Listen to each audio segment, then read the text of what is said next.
Actually, I found the opposite. I think there's a real... There's some in that movie that are Ryan. It's like, Yes. that's not the way that was. No, that's right. Comparatively. From one scene to the next scene. Yes, yeah. And I think a lot of that just really has to do with the production budget. There's other content. I'll point out another continuity problem in the 2005 Focus Features one with a much higher budget. So these are things that kind of happen. But I think in general, and you can see here even from her costume, that is the kind of dress that I was talking about, and also the kind of fashion with her hair. Those kinds of details, actually, British films are very good at. Much more so than any sort of Hollywood version of these sorts of films. And we'll see if it's 1820 fashion there. It's correct. It's 1820 fashion. This is typically referred to as Regency fashion. Okay. That's the answer. It's correct. Yes, it is. Right? And it's exactly that thing that cannot be born. Relieve my suffering. Right? This is the language that he uses to try to articulate what love is like and expressly against economic self-interest and social self-interest. That's how he knows, and that's how he presumes she should know that it actually is love. It doesn't go as well as he had intended. But in a lot of ways, Elizabeth should have known. Because in that moment, although again, it's in transition, in that moment, that is the expression of love. You are far beneath me, you are far inferior to me. You can know that I love you because me even making this offer goes against my own better judgment and self-interest. Okay, now here's the same sort of scene 10 years later in the Focus Features, and just do a little bit of comparison in your mind about how they decide to adapt and represent this scene of a protestation of love. Okay. You can begin to see some of the differences, some of the choices that they made in terms of setting, right? The rain, the perfectly put thunderclaps, very appropriate. But even the demeanor of the characters and the way that they speak to each other, significantly different. Two very different interpretations of what that kind of late 18th, early 19th century etiquette would be like. Notice the way in which they keep stepping on each other's lines, intentionally so, to make it seem like it's a passionate exchange. A very modern way of talking that sort of disobeys all of the rules that we see exemplified in the first version. And then the other choice that they make. Are they going to kiss here at the end? Aren't they fighting? That's something that seems very familiar to us, right? The way in which that passion actually gets expressed in the way they put them very close together. Something that in the much stricter interpretation that's offered in the first version, the 1995 BBC version, is almost unthinkable. But you can see the way in which this is pitched to a much wider and more modern audience that understands passionate love as working this way.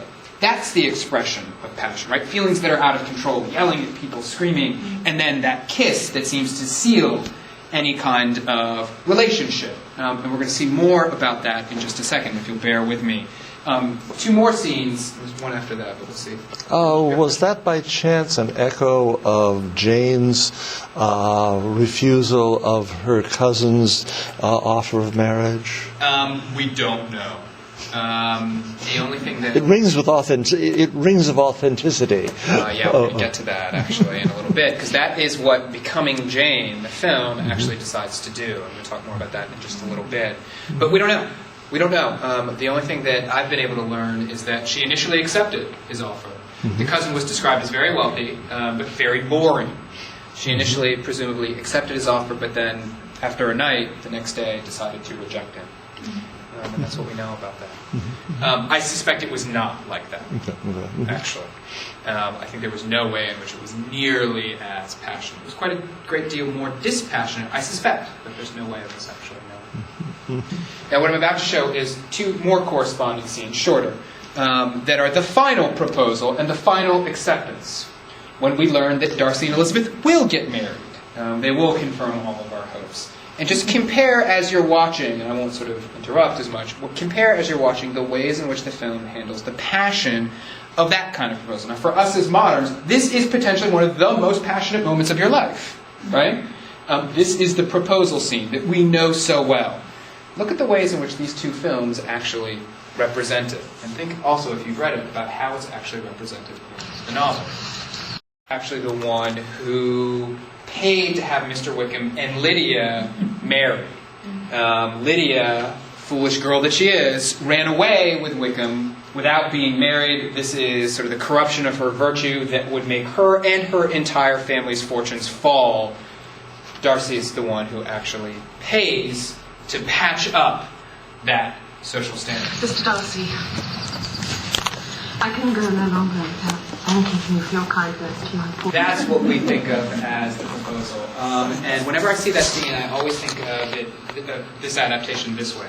This is Jane Austen as a Victorian novelist. This is Mr. Darcy as Heathcliff, right? Strolling across the moors, gliding through the fields, the fog, the sort of very masculine way in which he actually comes upon her. And then they have that feeling that we think of as modern love. In fact, the film makes sure that we have a much stronger committal than just, my feelings are the opposite of what they were before when I rejected you. Now it's, I love you.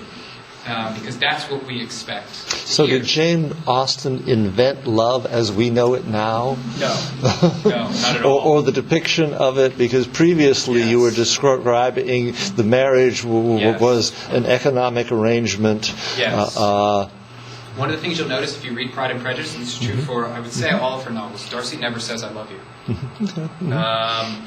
In fact, the proposal that we have is reported. It's not actually in Darcy's character's speech in the novel. It all gets reported by the narrator, which is a very interesting distancing move for Austen to write. Now, that won't work with modern audiences. That seems dissatisfying, so that's why we get this. See, the guy is professing love as we know it. It's not an economic arrangement. Yes. And adultery is more fun. Well, in this version, we get what we think of now as what I was talking about, that modern companionate relationship, exclusivity, fidelity, and the exchange of passionate feelings between people. Those passionate feelings are wrapped up in that phrase, I love you. That phrase that, though it's supposed to be unique to us, these feelings are only exchanged between us, and they're different than everybody else, and yet we use the exact same phrase. Everybody uses the exact same phrase to express those feelings. That very modern version of love is what this film is making Austen get at. That's why I think that Heathcliff comparison for Darcy is so effective. Darcy as a romantic figure, even though he's a very romantic figure, this made Colin Firth's career to the point we actually could go and satirize it, ironize it, right, in Bridget Jones's Diary. But that's a kind of feeling, Darcy as a romantic character, is very unsatisfying.